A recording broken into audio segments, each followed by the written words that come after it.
Hey everybody, Aaron Cowan, Sage Dynamics. This is my review of the Parker Mountain Machine Compensator for the FN 509. I don't think it's any secret that I'm a fan of the 509 or compensators on handguns. That being said, there's a lot of compensators out there, so how do you pick the best one? I generally try to get as many of them as I can, unless the design just seems, well, clown shoes from the start. And while I'm not an engineer, I've used enough compensators and I've worked with enough engineers on helping them develop things that I do understand what a comp is going to need and what can be, well, window dressing or cosmetic features on a compensator that add to its visual aesthetics but are not necessarily going to help in its functionality, and in some cases actually take away from its ability to compensate a pistol effectively.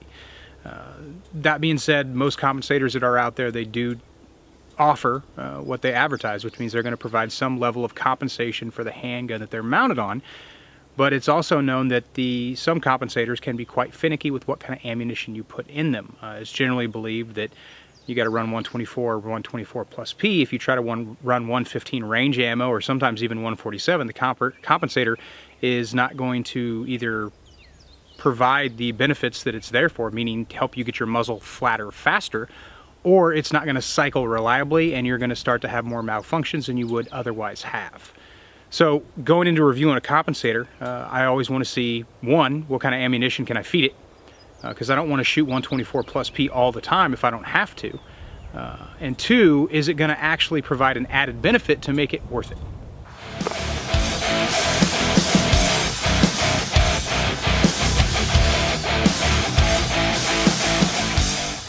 Probably the first thing that appealed to me about the 509 compensator is the fact that it doesn't use set screws like a lot of compensators do, meaning you put it on the barrel, you time it for length to make sure the shoulder isn't impacting with the slide during cycling, and then there's set screws that go in straight up through the bottom or at an angle or something like that, and those are supposed to keep the compensator timed during firing.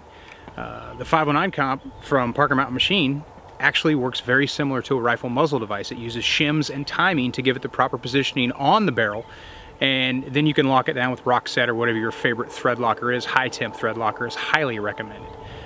One problem I've had with compensators in the past that use set screws is when I get a high volume of fire going, if I'm teaching a class with a compensated gun or if I'm working on a review of an optic or I'm just my personal practice, I'll go to the range and shoot 500 rounds or more in a single range practice session. The compensator's set screws can come loose. Sometimes that's because the compensator is made of one metal and the screws are made of another, and they heat at different temperatures and expansions are different, and thread lockers give up at certain temperatures and all these other factors that I'd have to contend with. So the compensator would actually start to spin on the barrel, which is something I don't want. I want to put it on there and give it occasional maintenance during my general preventative maintenance that I'm going to do in my firearm anyway. Another cool feature about the Parker Mountain Machine Comp is the fact that during cycling, when the slide's all the way out of battery, completely to the rear, about ready to go forward, strip the round, load it in the chamber, it's timing into the dust cover, which means even if your compensator is slightly loose, during the cycle of fire, that dust cover that is going to provide a guide channel, and the guide rod goes into the bottom of the compensator as well, provide that guide channel to keep the comp from twisting if your thread locker and your timing is slightly off, or maybe the thread lockers come loose and the comp has a little bit of play in it.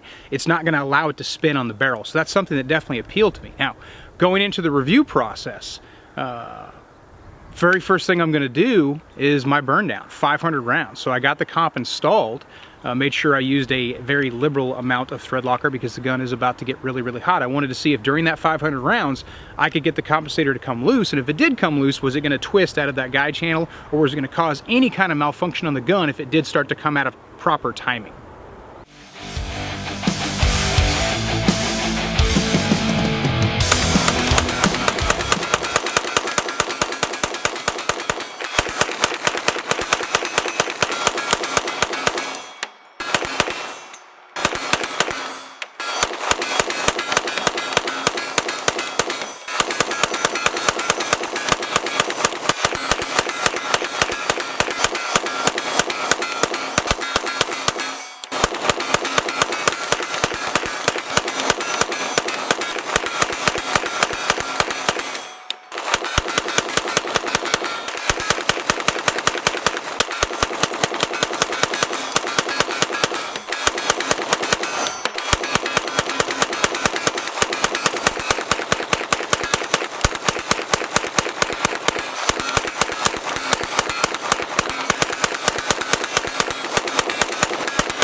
That was 500 rounds downrange as fast as I could fire them. That was 115, 124, 124 plus P, and 147. They all cycled first to last round exactly as I'd expect. The comp did come slightly loose because, you know, thread locker, even high temp thread locker, is going to start to give up as heat increases, and firing 500 rounds in about 3.5 minutes is going to take its toll on even the best thread lockers that are out there. But the compensator continued to work, and it did not come out of timing in any way, cause any malfunctions. First to last round functioned flawlessly. So as far as the burn down is concerned, the Parker Mountain Machine FN509 comp is doing great, but we still have 1,500 rounds to go. As far as features go, construction specifics about the PPM 509 comp, it's a single port compensator. There's no side ports, which arguably, and I tend to agree with this, side ports don't provide a granted benefit to pistol pressures. It's 7075 aluminum, and like I already kind of said, it's designed to work similar to a rifle muzzle device in the fact that it uses shims and timing in order to get proper positioning on the firearm versus set screws. Set screws, all the set screws I've ever had on any compensator I've ever had, that set screws would eventually come loose, which is something I don't really care for.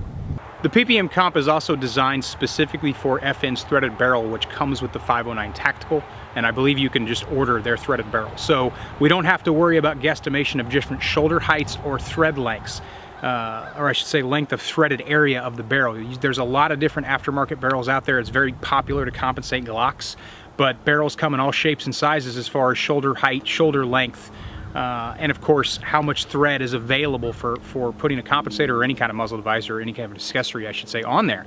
So there's a lot of guesswork involved with certain barrels, whereas with the 509, if you're using the FN's factory barrel that comes with the 509T, or you order their factory barrel that's threaded, there's not a lot of guesswork that's going to go into properly compensating your FN 509. For the remainder of the review process, I just left the PPM 509 comp on my 509T. 1,500 rounds after the burn down is what I had to shoot. A lot of that was 115, but also 124, 124 plus P, and then that 147. The 124 plus P and the 147 are both gold dot. So self-defense / duty ammo running through this compensator. High volumes of fire just based on what I was working on. As far as compensation goes, does the comp actually activate? Does it provide the benefits that compensators are desired for? And the answer to that is yes. Even on 115, I was noticing that I was getting my muzzle back faster. One thing I love about red dot handguns is because you can see the dot using proper technique, proper grip, the dot's not going to leave the window. I can tell how well a muzzle device is functioning, depending on ammo dependent, of course, based on how high in the window that red dot rises during cycling. So as I pull the trigger and the slide reciprocates and cycles, I'm still seeing that dot because it moves at the speed of light. I don't have to worry about my front sights going blurry on me. I see how high the dot rises up towards the top of that window, and that tells me what kind of muzzle control I'm actually getting. When I'm shooting uncompensated handguns, I pay close attention to that dot's behavior to see if my grip is experiencing any weaknesses or inefficiencies based on my technique. Maybe I'm just not aware that I'm not applying pressures where I should be applying them. So with a proper grip, using the compensator from 115 again to that 147, that duty ammo, 124 plus P duty ammo, and then 124 range ammo, I was seeing a significant difference depending on ammo. The 115, I noticed a difference, but I'd say on 124 plus P, which is that ammunition that you usually hear mentioned with compensators, it definitely activates, it definitely provides a significant advantage in getting my muzzle back faster.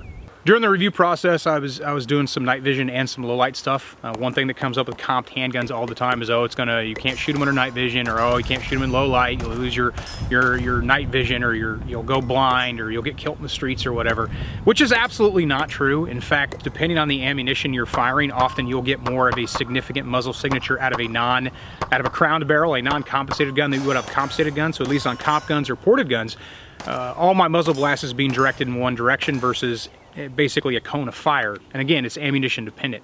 Usually self-defense ammo has a lower flash signature than your range ammo, because the powder that goes in there is they don't really care as much about as using a lower flash powder.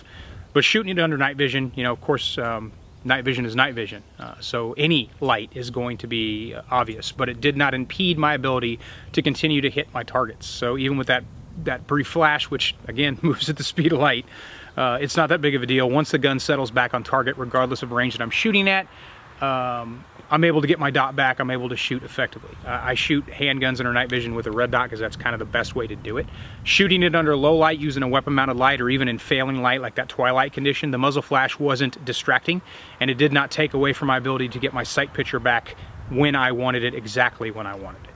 I will say this, I am actually surprised with the performance of the PPM comp. Not because I expected it to be a terrible product or a gimmick or something like that, but I've used a lot of compensators, and I have some compensators that are really, really good, but this is the first time I've ever shot a compensator on a handgun that I'm aware of, where I was able to shoot 2,000 rounds uninterrupted with a compensator-caused malfunction, which includes shooting 115, again, 124, 124 plus P, and 147. So for the 2,000 round review process, I didn't have any malfunction. I didn't have any malfunction at all, but I certainly didn't have a malfunction that I know is usually caused by a compensator. Now, the ejection patterns do vary from ammunition to ammunition. That's something that you can see when you shoot or when you watch someone shoot a compensated handgun. Some, like 115 on certain comps it's very anemic. The ejection pattern is very weak. I'm concerned about a weak ejection pattern, but if it doesn't cause a malfunction on the gun, my concern is, until it causes a malfunction, unfounded, but it's something I definitely pay attention to. And since I only shoot 115, occasionally for practice purposes, it's not going to be a huge concern for me if a compensator has a weaker ejection pattern with 115. If the ejection pattern is strong on 124, 124 plus P, then I'm a very happy person because my carry ammo is 124 or 124 plus P depending on the gun. Concealment is another factor when it comes to compensators. I'm using the Filster Floodlight, which is a light indexing holster, and it's also a holster that cares about the 509. Some of the light indexing holsters out there, I know my Armadillo Concealment, it's a great holster, but it does not like the 509. It doesn't like a couple other guns either. So I'm able to carry my Filster Floodlight, and the compensator does not extend past the length of the weapon light, my chosen Surefire X300 Ultra. So carry is a non-issue, and the holster, Filster, they make their holsters a little bit longer on the muzzle side to accommodate for people who carry comped handguns. So my final verdict on the 509 compensator from Parker Mountain Machine. This is the best compensator I've tried for the 509 platform, and it's definitely one of the best, probably in the high 3 of compensators I've ever shot, period. And I've tried and own just about every compensator, like I said, except for the gimmicky ones that are out there, and they're definitely doing things right. I like their approach to things. I like the fact that they're a little bit more sciencey than some of the other compensator makers that are out there, and I like the fact that they're approaching compensators on handguns like they should be approached, in my opinion, just like a rifle compensator. I don't like set screws. I'll use them if I have to. It's not that big of a deal. I just have to be aware that I've got to reapply thread locker and I've got to make sure timing stays correct. However, on an everyday carry gun, I don't want something that I have to put that type of maintenance into. So the fact that the Parker Mountain Machine comp works very similar to a rifle muzzle device definitely appeals to me. So if you're looking for a compensator for your 509 or your 509T, I don't think you really need to look, especially for single port comps, I don't think you really need to look any further than Parker Mountain Machine. I'm Eric Count with Sage Dynamics. Train accordingly.